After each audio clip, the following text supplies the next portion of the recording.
Yeah, they definitely haven't had to beat a top-tier opponent, and this is their first test for the entire tournament, and it's the biggest test of the entire tournament. Brutal. Right? If they can beat Astralis, then there's no reason they can't win the entire tournament. This, for them, mentally to get to the grand final is the grand final. I'm with you. It's the tallest task. This is the Herculean effort that they have to put in right here, right now.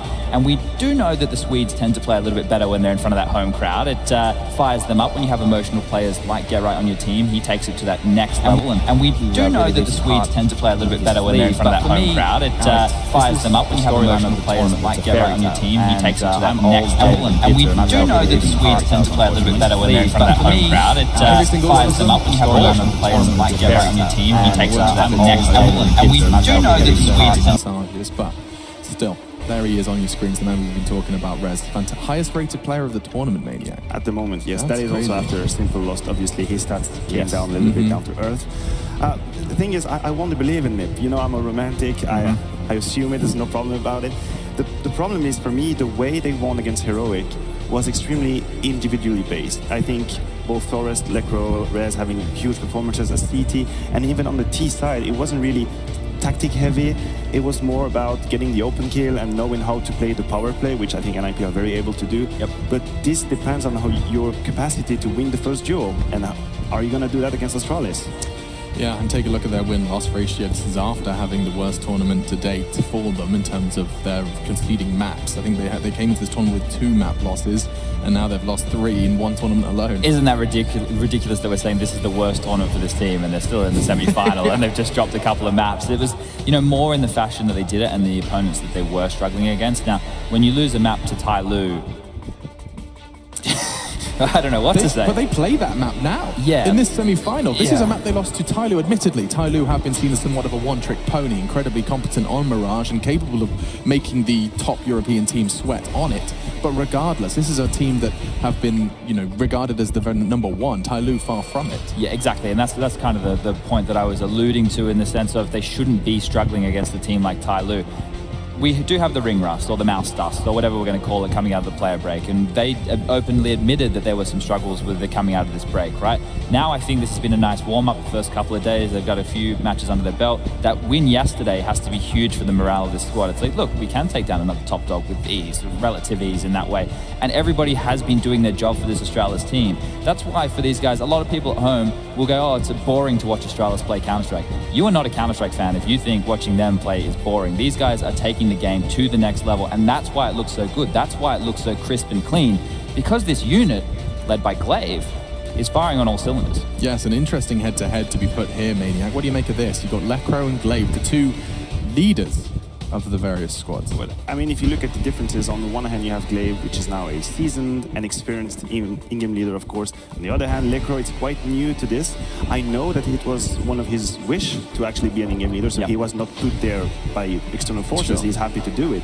But I think what is comparable to them is their fragging power. Obviously, Glaive, we have been talking about the fact that he's one of the most impactful player, I mean, in-game leader in terms of fragging.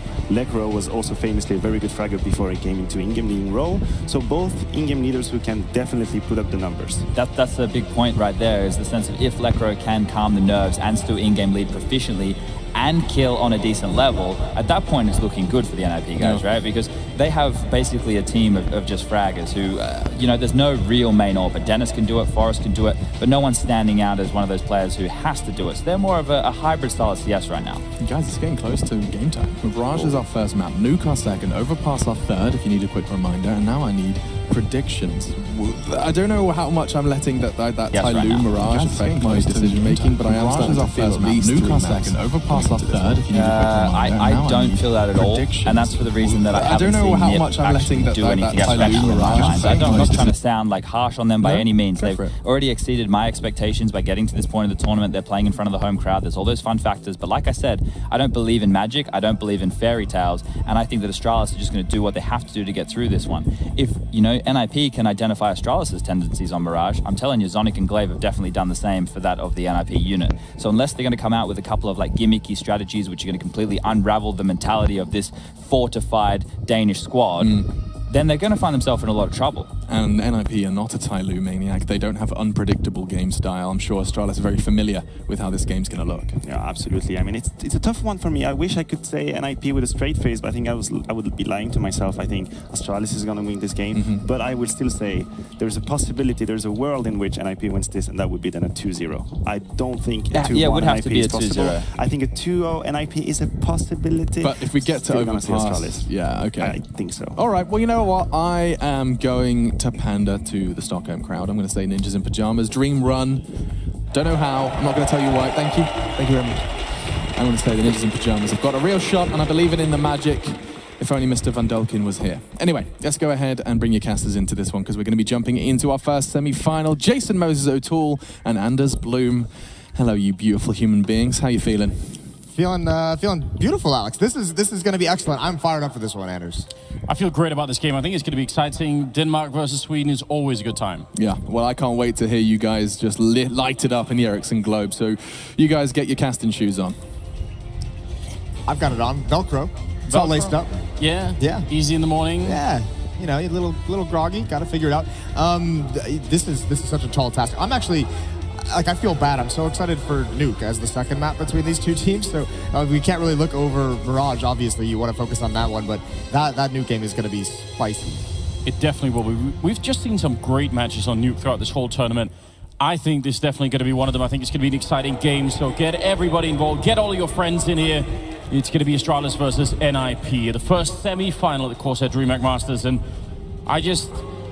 you gotta expect that Astralis are the favorites, but we've seen Nip do this before. And honestly, the way that Forest and Rez were playing in that quarterfinals, that's a little bit scary. Right, if they come out with that same level, I mean, it can be very, very difficult. And that's the exciting part, is like, if those guys show up, despite the disparity between these two teams, it still can be very close. I think the tough part is, I mean, look at how Glaive was playing yesterday. That was unbelievable as well. So there's a lot of players on these teams that have stepped up at the appropriate moments. Slow start into this event for Astralis, but they've really stepped into it in a big way. And I don't think it needs to be said, Stockholm, if you ever see anyone in that Astralis jersey in the crowd, make sure you boo them if they go on camera. I want to hear you here. Yeah, you got to get that home team advantage, right? Definitely. I agree, Moses, in spite of the obvious... well, there's a conflict of bias here in my mind, Moses. What am I supposed to do? What am I to do? I know, you are the Nip guy, aren't you? Yeah, the Nip guy. And we were talking about yesterday, just everyone loves Force and Get Right, but all that gets thrown out the window. Stockholm, here we go. The first semi-final of Corsair Dreamhack Masters Stockholm begins now. Yes, indeed. Let's get the show on the road. Dennis actually got the close spot. No, he almost thought he was going to make it. It looked like he wanted to go straight for the fight, which you can definitely do. And instead, it's going to be the top mid. They're reading this Device. They know he's coming. Glaive still gets a kill, and Device wants to fall back. He's very low on health, and they almost catch him. So close to get it, and Glaive just wants to fight even more. Dangerous beginning here as they lose Dennis early on in the fight, but Forrest has somehow made his way down. Sip is still in the corner, and that's going to be a bit of a fight. Forrest is in a lot of trouble. There are two more people rotating in from the kitchen, so he needs to be very quick about this kill, otherwise he's going to get run down. The bomb is trying to get their rests out of the round. A good shot for Forrest. Need a little bit more here to open up the bomb site. Now Lecro's shown up as well, and oh my god, they turned it around, taking down Sip and Device. And now Glaive gets shot down. Forrest on an absolute tear in this pistol round. It's just Dupree and trying to find another gun, but the bomb is down already. And can he get back into this? Forrest seems to be dialed in. Lecro gonna chose to close out the round. A double kill for him, but it's really Forrest, the man of that round. How does he stay alive? I mean, he's so smart in this situation. He's not committing. He knows he's at a disadvantage everywhere he goes, and he's waiting for his teammates. But what a phenomenal job by Forrest controlling that bomb site, despite the fact that Astralis had rotated. They had all the bodies there. That was beautiful. And really coming off, I mean, they let Dennis go challenge at A, one of the pistol masters that we have. Device is going to be forced away from Molotov. It took so long for NIP to find those equalizers, and here's Get Right now in middle. Showing up with the opening kill onto Dupree, diffusing some of the danger with these force buys. Just working their way up catwalk. They have control of the halls, and all of Astralis is on the other side of the map. So we're going to see NIP. This should be an easy round for them, and likely a save out of Astralis.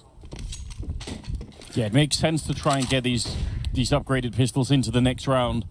Not that much that can be accomplished if you throw them away, just, you know, fighting needlessly once the round is already over. So they're probably all right with that. Scout doing a little bit of damage to get right, but ultimately just a good round. It always, I mean, we've seen so many games throughout this tournament where the team that wins the pistol round, they lose the following round. Yeah.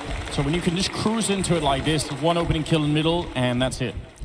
Yeah, just eliminate the danger, right? And I mean, even, you know, the terrorist side economy is easier to manage, but you still don't want to have to worry about your money. I don't think Dennis spotted that player in Halls. Now he's definitely spotted the Blade. There's going to be a double peek here. When is the peek for Halls? Yeah, he kind of, you saw that glance over. He knew he was screwed. Dennis goes down. I actually, I happened to take the elevator with Get Right yesterday after their game, and even in a win, he was a little bit disappointed in his performance. So I am kind of interested to see what he's going to come out with, because I know he's just told me he kind of, you know, he didn't play bad, but he didn't felt like he contributed enough. So I think we're going to see a little bit more of an assertive Get Right. Yeah, that sort of is his personality as well, isn't it? Like he's very hard on himself. He's very hard on himself. It's absolutely true. See that MP7 gets given over to Magus. Makes a lot of sense. He has body armor, so you wanna make sure he can take one of those fights maybe a little bit. Device is still in the middle here. Smoke probably gonna go off. Yeah, just a timing shot and not really connecting. So IP still playing it as safe as they can. Get Right holding T-spawn. They want to make sure that there's no one going to be sneaking out there. And that squad in middle going to do a good job opening up. Dennis could have almost got caught. That was a bit dangerous.